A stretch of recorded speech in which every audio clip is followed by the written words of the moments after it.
Welcome to the Money Mastermind Show. Let's talk money.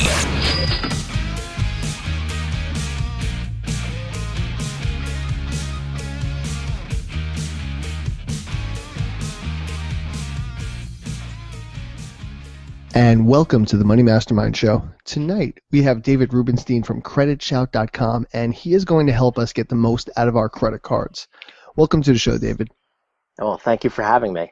Absolutely. Great to have you here, and eager to hear about how we can make the most out of our credit cards.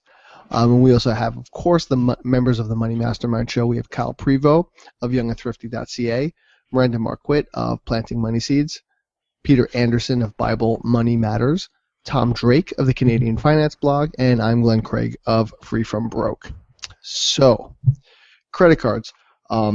A lot of times we have people on this show and they talk about how not to use credit cards, to only use cash, and stay away from them as far as possible. And on the show here, we've not always embraced that. I think we're pretty pro credit card use here. Right. So it is nice to have somebody here to help us talk about how best to use them. Why use a credit card in general? I mean, I know the quick payments and all that, but I mean, as far as benefits, like why bother even going to that? Is it worth it? I think it's worth it. My own personal experience from the consumer protection standpoint that credit cards offer. About 3 years ago, we moved into a new house. My wife spent, I'm going to say weeks looking for a new table for the kitchen because the old one didn't fit. We needed something that was round and smaller. And she found this great glass table that I promptly went and broke. A freak accident, but we had some people over for brunch and she was vacuuming. And I tried to be helpful, which I guess I should never do. But she'd gotten the vacuum cleaner cord wrapped around the table. And I was like, I'm just going to flip it over the table. 1 in a million shot, I hit this lucite ball hanging from the also new light fixture she'd put up. Knocked it off the fixture straight down the table, supposedly tempered glass. That thing shattered into like 1,000 pieces. And it was, I don't think it was 10 days old. And the best part was we had purchased it with our Amex. We sent them a photograph of the broken table, a copy of the receipt, and I think within less than a week of the accident, we had a check for the entire amount of the table. We still have the base, and we found this guy who went and actually bought a piece of a remnant of from a marble slab and made us a new tabletop out of it. And there's enough money left over from that for my wife and I to go out for an expensive steak dinner. So what would have been a total disaster ended up being okay. That sounds like something like right out of a commercial. I don't know that you could write that story. Yeah. Any better. Although I would love to see the actual image of that happening. Not that I want you to have to go through that, but I could just imagine the series of events as it slows down in your mind as it's happening. So, one big benefit you're saying, you initially said consumer protection, and I'm thinking just having your money stolen or not. But, that's an interesting thought there, too. Like if something is stolen or if it breaks down in a certain amount of time, a lot of cards give you benefits on that. Right. Can you speak to that? As to your specific benefit there? Well, I think a lot of the really good cards like Discover, Amex, these Visa signature cards, they're going to give you, what accident or purchase protection. So if you break, damage, or lose something within a certain period of time, usually a couple months after purchasing it, they'll cut you a check to replace it. Extended warranties, though usually there's a $1 and time limit on those. Price protection, where they'll help you match prices if you find something at a lower advertised price within, say, 30 to 90 days after you bought the item. What you mentioned, the zero liability. So, if my wallet is lost or stolen, and I have $15 and 3 credit cards in there, my biggest hassle is actually replacing my driver's license. But if I had $300, that'd be a bad day. That'd be Oh, I was just going to say that, and that goes along with what Glenn was saying earlier, too. People talk about, oh, well, if I have my debit card stolen and they take the money out of the bank, well, eventually I'll get that back. Yes, eventually you'll get it back, but it might take weeks. And in the meantime, that's your money gone. If somebody takes your credit card and uses it, at least it's somebody else's money that's gone. It's not your money that's gone. It's someone else's money that's gone. And also, I believe if something happens with a debit card and you're using it just as a PIN debit, like you're still on the hook for a certain amount of money before the protections kick in. Yeah, and you are with a credit card too, but the limit is actually higher with the debit card than it is with a credit card. And you actually have less time, like the window that you have to report that is actually smaller as well with your debit PIN than it is. By law, with the credit cards, your liability is limited to $50. Right. Which is why most of the issuers just say, oh, zero liability, because... Yeah. And I think with debit cards, it's much higher than that. It's bank by bank. Yeah. So... I actually recently had my information stolen, my card number or something, and I had somebody spend some money at a strip club in Chicago or something like that. Ooh, what are you on, Pete? Was not me, I swear. I swear, honey, it wasn't Bible money matters. Exactly, yeah. It's always the ones you least expect. But it was a Visa debit card that happened on. Luckily, my bank was pretty good about it. I had the money back in my account, within the next day, so it was not a big issue. But it wasn't a huge charge or anything like that. But again, it's something to check with your banks when you're signing up for a checking account or whatever. Right. Well, but that money was taken from your account, at least temporarily. Yes. Even if one business day. Whereas with the credit card, it hasn't actually been taken from you yet, and you have plenty of time to call them and tell them to reverse the charge. Yeah. Well, yeah, and that's the thing is once it's out of your debit account, you have to wait for it to get put back. It's like having one of those awful holds or something. And if you have bills that are outstanding or anything that's automatically paid, it could turn into a giant snowball of a mess. That's exactly right. I know a lot of people who transfer money in just to make sure they can make their monthly bill payments. So if a couple $100 went out at an inopportune time, all of a sudden you have a bunch of insufficient fund charges as well. Yeah, I know I've had a couple of instances. I mean, this is over the years. It's not something that happens often where, either maybe a restaurant took an extra tip or somebody got the number somewhere. And the credit cards have always been great at just covering everything and taking care of everything. And I never have had problems, with that money and having to pay it. They just go in there and they go, okay, we'll handle it, no worries. I mean, I for one instance, somebody was trying to somehow use my card to buy like $900 of groceries in another state, which isn't that crazy because I'm living in New York, so to be in New Jersey and buy something isn't that out of the question. But they did give me an alert, and they knew that I don't spend money like that at that location. So like within the hour, it was taken care of. That's great. I think a lot of the credit card issuers are actually really good about giving you alerts and stopping the fraud before it even becomes a problem for you. So. Now, things like the warranties and price protection and stuff like that, is that something that you find on most of the free cards, or do you usually have to pay for those cards? Some cards still have those annual fees to get benefits.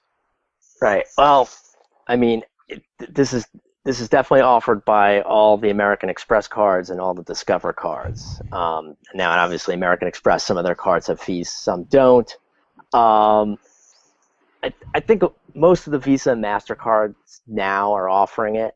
But I will say my experience is that the cards that come with annual fees are also offering generally better benefits, better rewards programs. And if you're spending enough money, you're going to make back the fee easily. So that's a good question. I mean, when is it worth paying an annual fee? Because I know a lot of a lot of experts out there say, you know what, never pay a credit card fee. You know, they'll give you a credit card for free. Why would you pay a fee on it? And I think way back in the day, it used to be more of a given that you might pay an annual fee. But nowadays, there's so many different things out there. I always go back. Well, the easy example is like the Blue Cash Preferred versus the Blue Cash Everyday. So the Blue Cash Preferred gives you back 6% at grocery stores and charges a $75 annual fee for that. Blue Cash Everyday gives you back 3% at grocery stores. So once you spent $2,500 at the grocery store in a year, you've made back the annual fee. So I mean, to me, there's nobody who's not spending $2,500 a year on groceries. I mean, even like, single guys, right?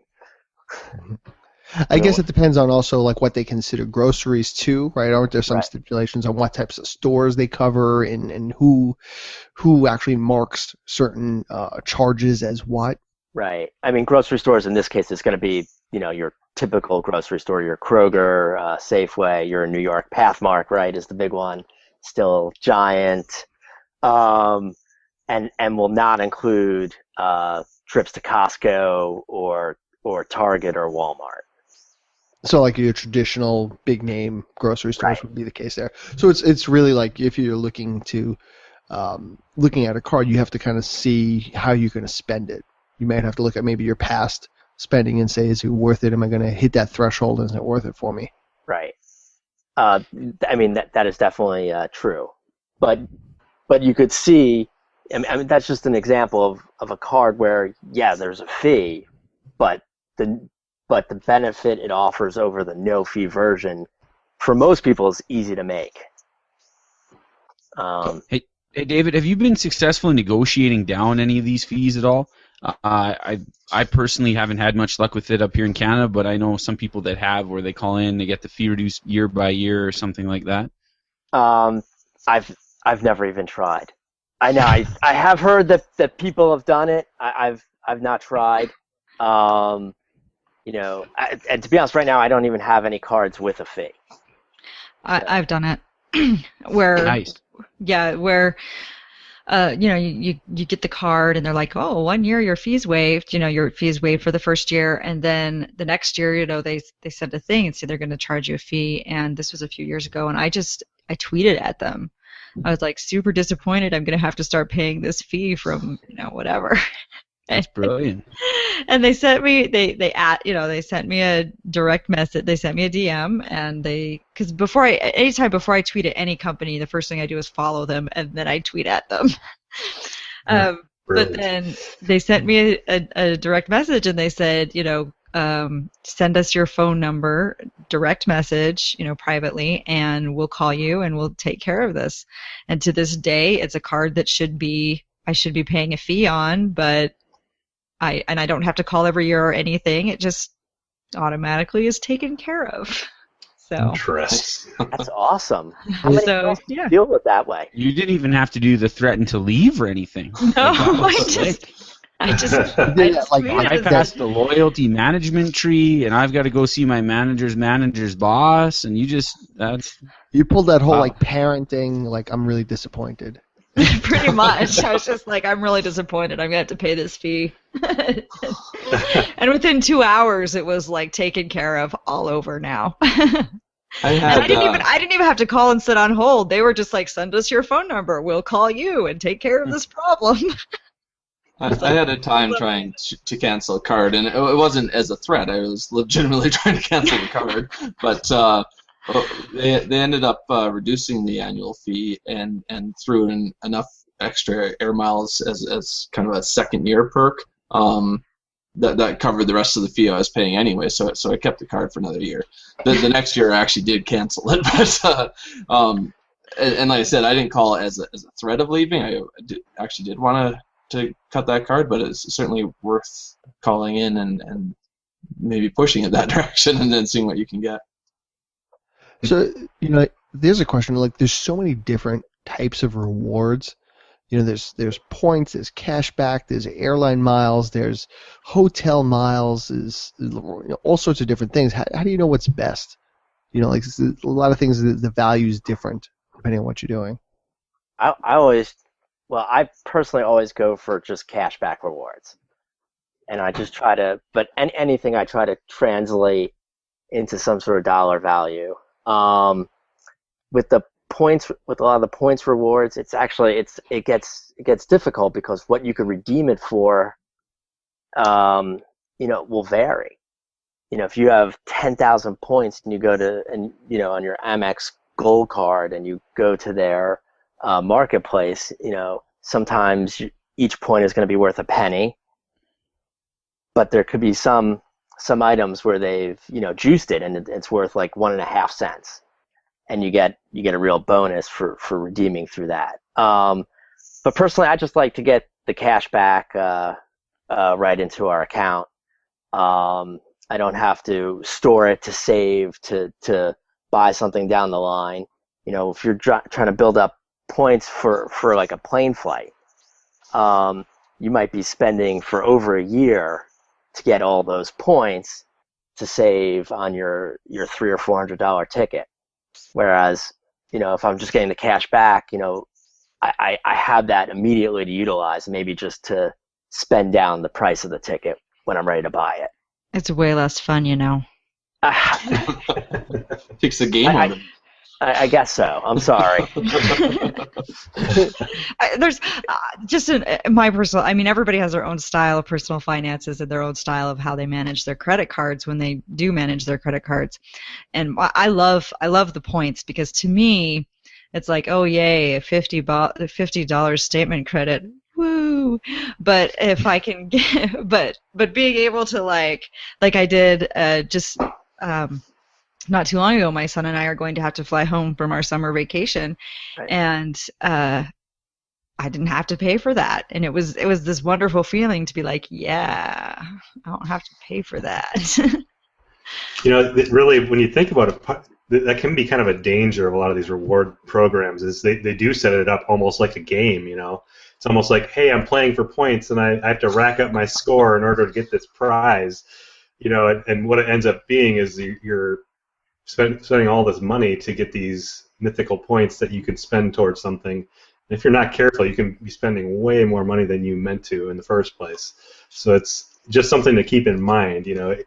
If you have a goal of something you're trying to buy or a trip you're trying to go on, and you can work towards that goal, using your points or whatever, that's fine. But just using the rewards for the reward's sake without having any goal in mind or anything like that can be kind of dangerous, I think.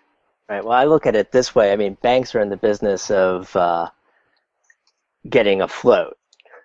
So one of the ways is, instead of you collecting your rewards back every month, you let them sit and build for a year. Well, you just gave the bank basically a free float on your rewards. So that's why I like the cash back immediately. Yeah, that's a good point, because if something expires, like a lot of times the miles will expire or right. something like that, they're kind of off the hook at that point. Yeah, I was just reading one study. It said more than 41% of rewards card holders either rarely or never even bother to use their rewards. So right there that's mind-boggling. People are getting all these rewards, but they can transfer 41% of rewards card holders are never even using those, or they're doing it early. There used to be markets where you could buy and sell rewards points, but the card issuers have shut those down. So I guess that's unfortunate, because knowing that there's this untapped resource out there that you could maybe buy for 50 cents on the dollar and resell for 75 or 80 cents. Nice, yeah. If only. That's interesting. The free floating utility of rewards cards points. Sounds like a super geeky thesis. Or a show on A&E, Well, I was just gonna say, get on that, Glenn. You're an economist. Do that thing. But no, I think one of the things that we kind of touched on with not getting carried away with your credit card rewards is part of it too, is not just having a plan for your rewards, but having a plan for your spending. So I put everything on my credit card. Right. As we all know, that's what I do. My rent, my charitable contributions, it's all on a credit card. And and that usually does pretty well for me. It gets me a few plane tickets a year, but part of it is because it's part of my regular spending. I'm not running out and saying, "Oh, I'm going to buy this because I get the points." I'm putting all of my regular spending on this credit card. This is all spending that's in my plan, and I think that's an important part of it. Well, that's true. And then you could aim even to use the card that's going to get you the most points everywhere you shop.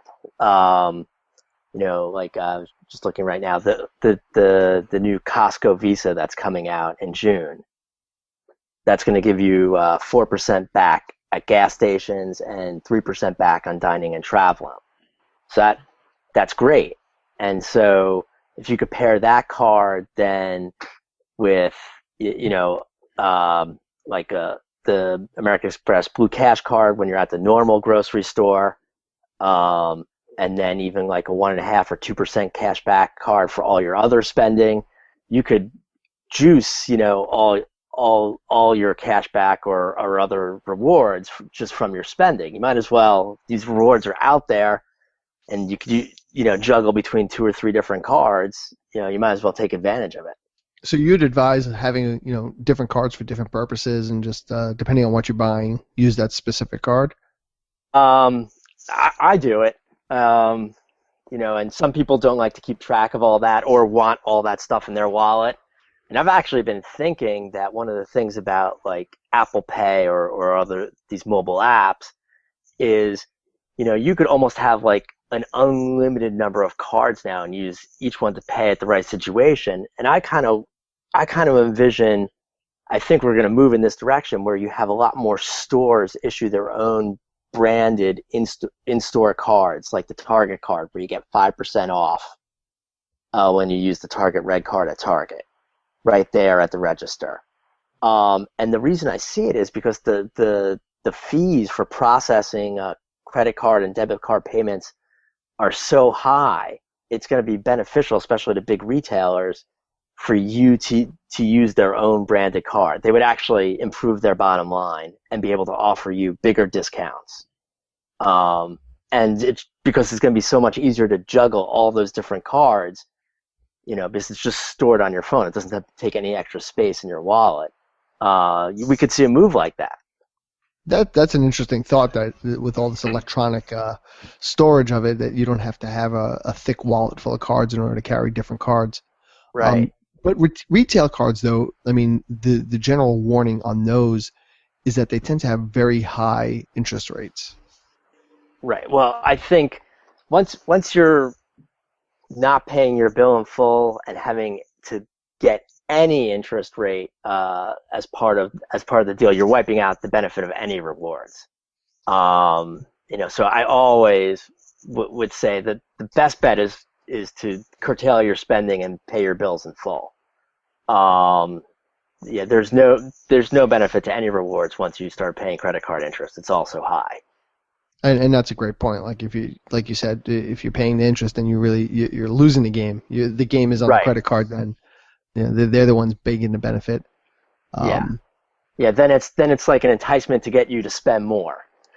But really no benefit to you at the end of the day. See, I've always tried to put everything on one card, to try to get the most benefit from that card, then try to like get it thinned out, because it's just too much to think about. Like, when am I buying gas? Okay, but then I need to get groceries here, but then I'm doing travel there, and to me that's just like, let me just give it one card that's just going to give me everything. But you brought up an interesting point with Costco. I've always been an Amex guy, and at least lately, and now I've got to start thinking about, well, if I want to keep shopping there, I'm going to have to find a Visa card. Right. So, do I get their card? Do I try to find another card to carry? And then if I do I still use the Amex card sometimes, because I do like using the card, but I want to get the maximum benefit out of that card too. So now I'm at a crossroads, like, oh, geez, what do I got to do? And it's not too much longer before I go back there, and I got to make that decision.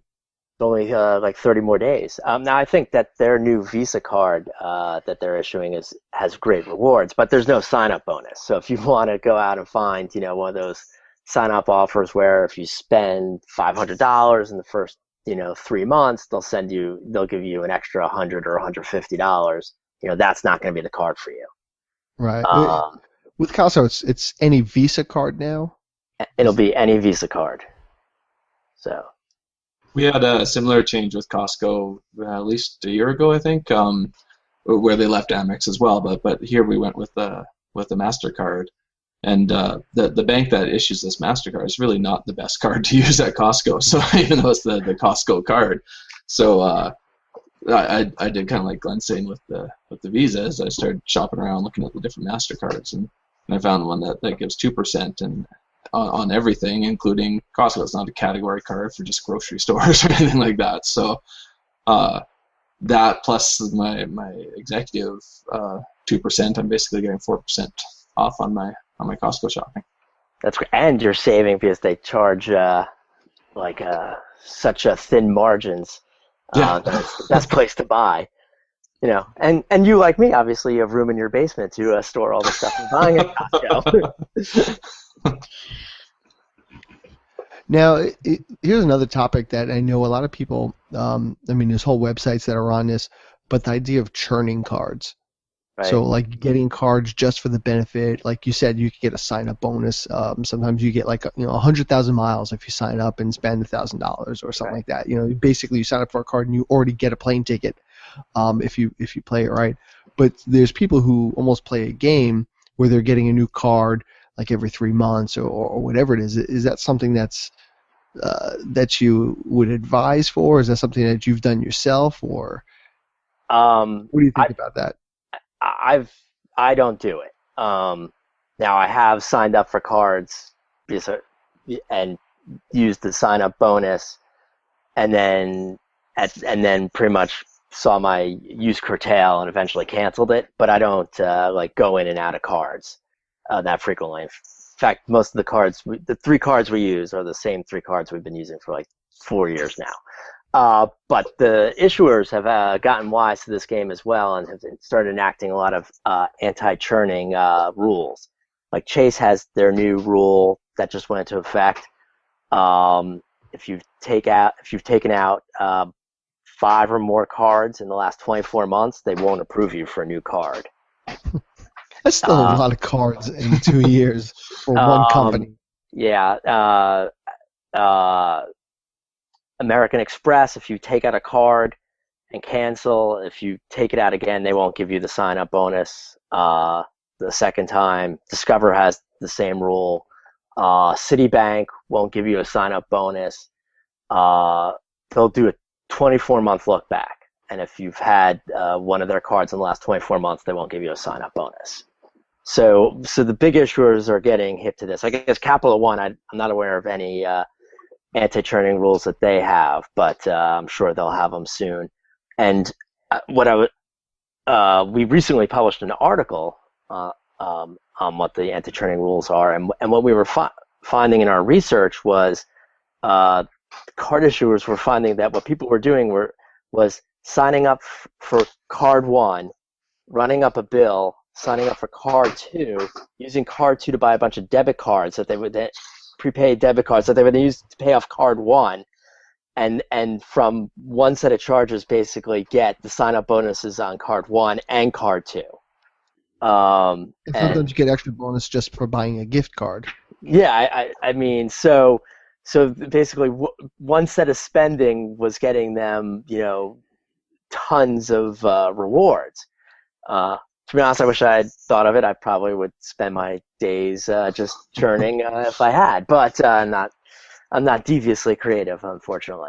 But you could see why the credit card companies would want to put a stop to that and limit people who just keep on signing up, getting the bonuses, never paying the annual fees, and then canceling the card. I'd imagine to some extent there's got to be some hit to your credit score also if you're opening up all these cards and closing them and whatnot.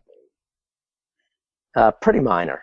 Yeah, when you open a new card, there's a small hit to your score when they do the hard credit pull, but that goes away after a couple months. And then when you close the card, there could be a hit to your credit score depending if it really affects your utilization ratio by removing a bunch of unused credit, but probably not. And most of the people doing this, you're talking about people whose credit scores are probably somewhere between 750 and 850. I mean, they're really taking advantage of their high credit scores to play this game. Right, because it's probably very difficult to get the best cards anyway if you don't have a good credit score. Right, and I think you see this a lot with people looking to travel hack. So they'll use it. They'll rotate through. Was it the City Thank You Reward card, Chase Sapphire Preferred, and a couple others that have like some really big sign-up bonuses, and then linked programs with some of the airlines. So, I know of people who rotate through. They get a new card for them, for their wife, for each of their kids, and rotate in and out. I mean, but that's like a full-time job to manage your credit cards. It does sound like a lot. Yeah. And that reminds me of another perk that a lot of cards are offering nowadays, and one that I like on my card, that you can get a copy of your credit score or report through the card. I go on on Amex, and it's like, it just says this is your score, and you just pop right in. You're like, all right, I'm good. There's no thought, there's no signing up for anything else. It's just sitting there that you could check it out every month and make sure everything is on the up and up. See, another great pro-consumer benefit of using a credit card. And what also proves is with the credit card companies, the competition is so high for the customer that when one company does something that's favorable or that consumers like, the rest of them jump right in and start offering it. So it's really to the consumer's benefit if they play their cards right, pun intended, I guess, and really pay attention to what they're doing. David, this has been really informative, and I think we could probably sit here for like hours and talk about benefits, but our show is only about a half hour long or so. So what we like to do is at the end of the show, we wrap up with a final word, and we go around and just kind of sum up what we think about the topic. And we'll start with Tom. What's your final word on getting the most out of your credit cards? Just a couple things.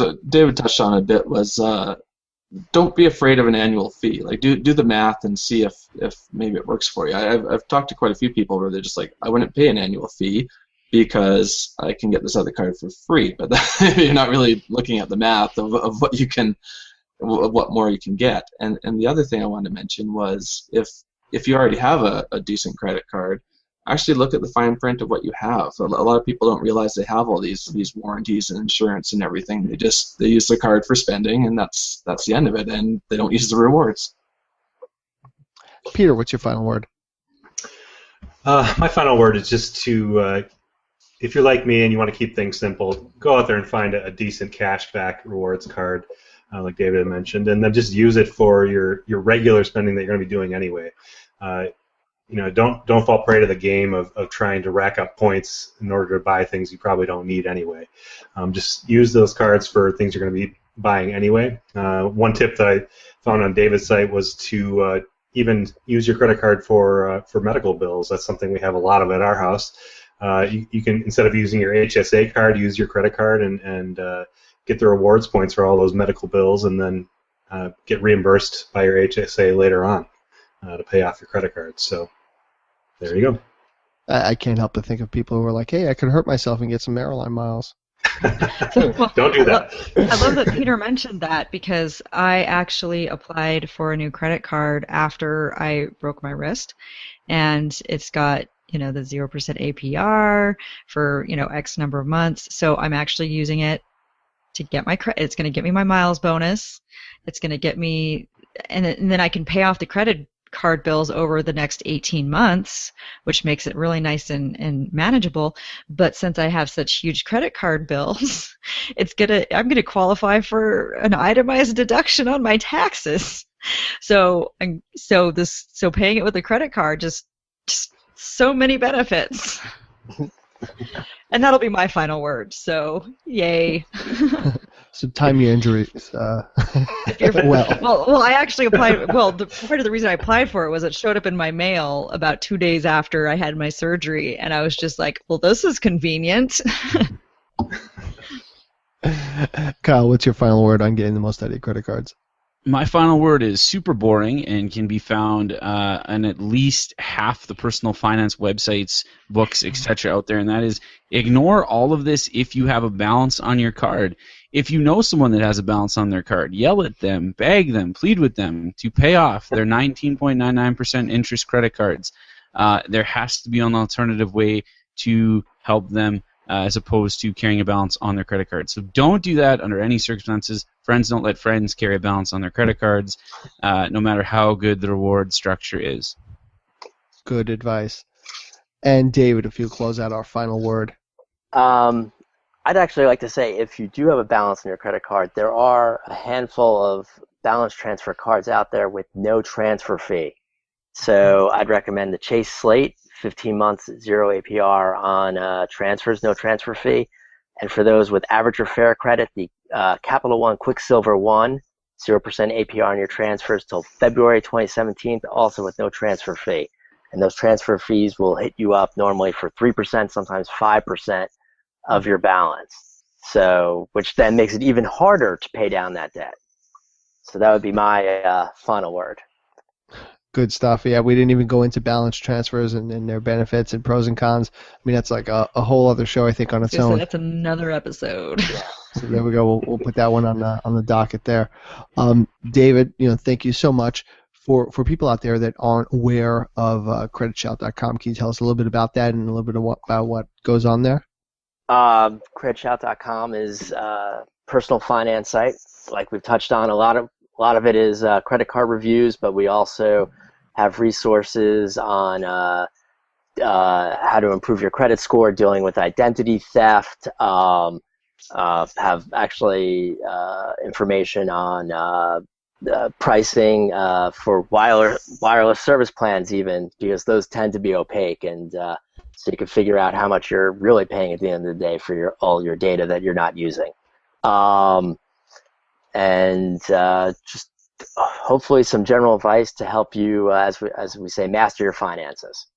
So get more out of your spending, spend smarter, save more.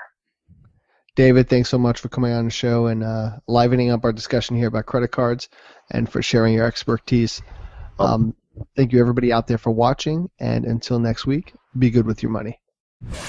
Thanks for joining us on the Money Mastermind Show. Get more information at moneymastermindshow.com. Don't forget to subscribe to the show on iTunes and YouTube and follow us on Google+.